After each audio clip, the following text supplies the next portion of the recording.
Hi, I'm Dr. Sandy, and you are listening. And you're listening to. And you're listening. You're listening. And you're listening to. And you're listening to the New Brew The New Brew Podcast. to the New The Brew New Brew Podcast. Podcast. New Brew Podcast. To the New Brew Podcast.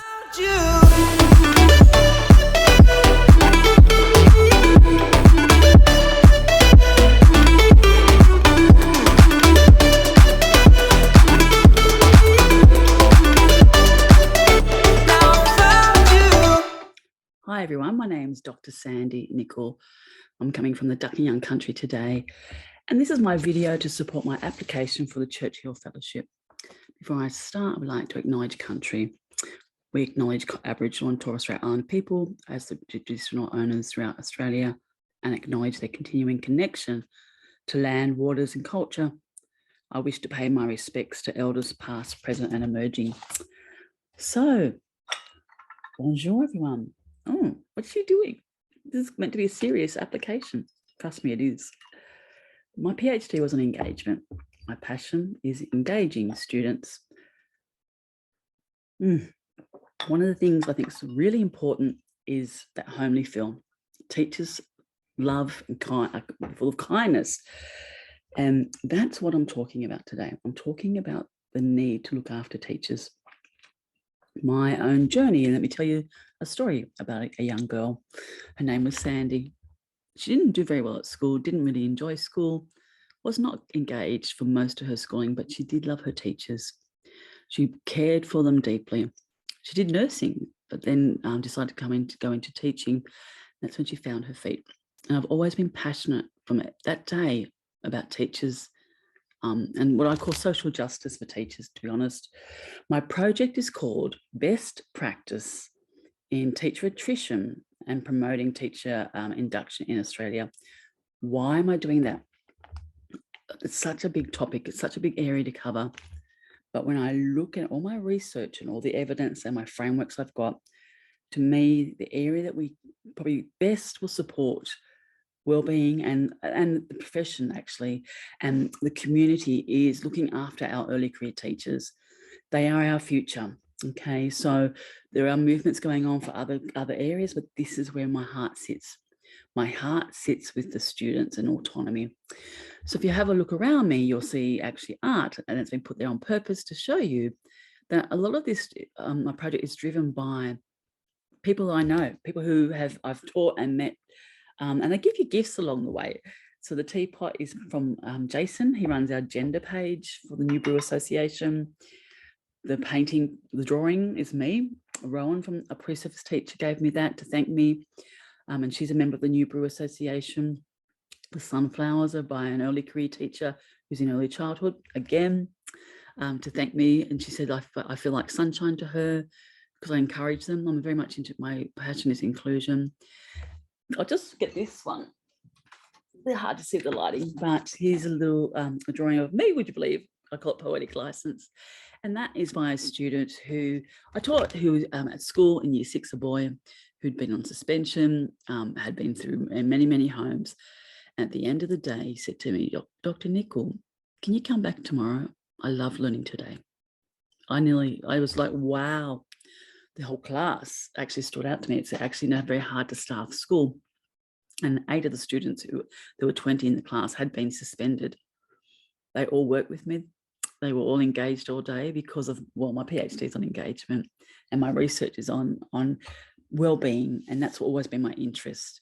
And finally, Tommy up the back there from a lovely, same school. He was in kindy when he did that. He's Indigenous and he too struggles with being at school.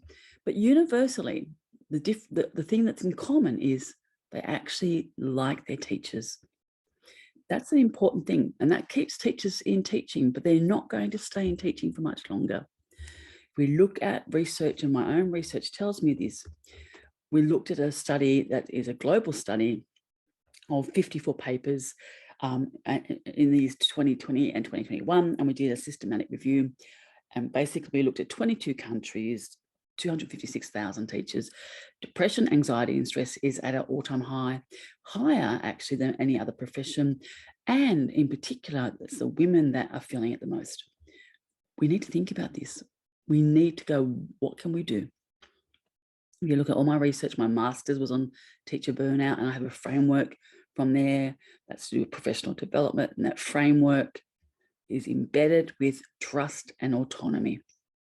Trust and autonomy, why? If we look at OECD, it's been saying for a long time, these are the key factors in policy that will keep teachers in our schools. If we look at Finland, for example, everyone talks about Finland, but that's not the focus of my visits, actually, by the way. Finland, they already did that. They did it before OECD did PISA and so on. They already had all that trust embedded in their community. So yes, I do want to start at Finland, but that's not the bulk of my study of this journey for me with this grant. I want to go globally and compare and contrast. How did people, from education, get policymakers to start shifting and align with what the OECD has said consistently is trust and autonomy. So I want to present a paper at Copenhagen, and going there at the beginning of the journey, I will get to present on as a conference to do with policy and advanced teaching strategies. The policy stuff will be great because I've got my 2 frameworks, my teacher competency one for my master's, which is on professional development, my Nicoll teacher portraits, and you might see the art behind me for a reason too. That is actually a way of collecting data from the classroom. It's ground roots as well. So their class is 2 frameworks that can both be used to instill and support in schools and policy, trust and autonomy. But also I've established a New Brew Association, which is a new way of supporting and trusting initial teacher educators. So it says here, advanced teaching strategies at that conference. Well, I want to present that idea and get feedback from it because I've only just started that website, and it's an online learning community. It's important that we embrace what's happened with COVID. We embrace the changes in the world, particularly in Australia, and this project will benefit Australia in so many ways. By going online, we are addressing one of the biggest concerns is induction. Sadly, since the 1980s, Australia has what we call casualised our teachers. So when they graduate, they don't get a permanent job like we once did. Okay, that's happening to do with economic patterns and so on. But we still need to address it. And there is currently no formal induction program nationally for pre-service teachers to early career teachers, which is where most of my research sits. So if we want to prevent burnout, if we want to prevent leaving, to me, it's logical to look after the new graduates. Leaders are being looked after. There's a stack of research going there for them. Policies are coming into place. Often I find this area of early career teachers and pre-service teachers, that section, they're not looked after like we would think. When I was writing my PhD in 2018, one thing that just resonated with me and just like almost blew me away, I realised I had taught 20,000 pre-service teachers, well back then 15,000. 4 out of 10 within 5 years leave.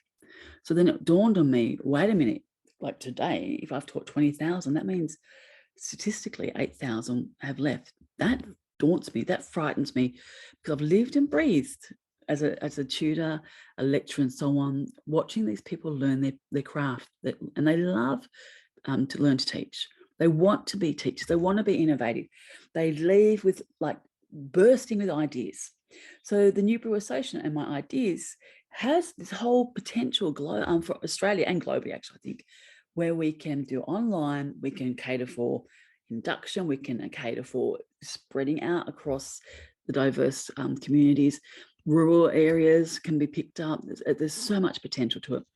Easy to transfer. So already we've got membership from Finland, the UK, Victoria, New South Wales, and so on. And so what I'm saying is we can keep growing, and this will help with things like moving across states if you want to change and move areas. So a lot of transport in terms of teaching is very positive. So basically, I'd like to be able to go out and find out and compare and contrast what are the successes other countries are having and what are actually not the successes, and what can I learn from it? So my journey, yes, of course, it will go to Finland to start because that's the common sense one. But I more want to go, well, I want to see what the other countries are doing, because that's really where we as Australians can go, wait a minute, that's what we can learn from. So yes, Copenhagen, Norway, as known as very innovative. then move across to the UK. And UK is very interesting because there's a bit of a political minefield there, and there's Ofsted to look at. So I'd like to find out, and I've asked a few people who work at universities and schools. I've already initiated contacts, and I would like to go to the US. In particular, I would like to go and see a Professor Conklin, who she's talked about in my PhD. She devised a relatively new initial teacher education program.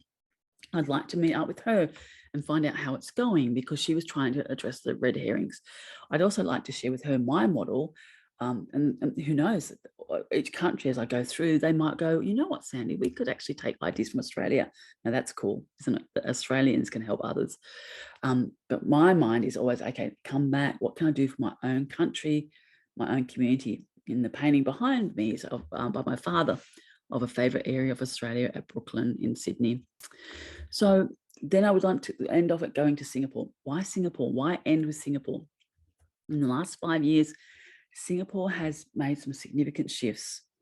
All right, they're doing well with when we look at testing and so on, but they've got significant issues with teacher attrition and so on. And they're starting to change in policy things that are supporting, from what I can work out, to do with attrition and trust. And I want to meet and ask, what are their tips? How are they doing it? So the report will gather evidence, pretty much comparing and contrasting successes and not so successful. So I can come back and use this for the benefit of pretty much all of Australia, because my logic is very simple. Teachers are the foundation for society. After parents, teachers for children are the most significant people in their lifetime. We are talking about the age of birth to, well, if you want to say it, university, so 21, that's a significant amount of time. To me, it makes sense to invest in our teachers today. And that was the name of my master's project. So thank you for listening to my talk. Oops. Enjoy your cup of tea. To end off, I always describe teaching as like this. We're lights. We don't want the lights to go out, and they are going out. Teachers are preparing to get out now. Let's stop that trend that's about to start. Thank you for listening to my application, everyone. Hey.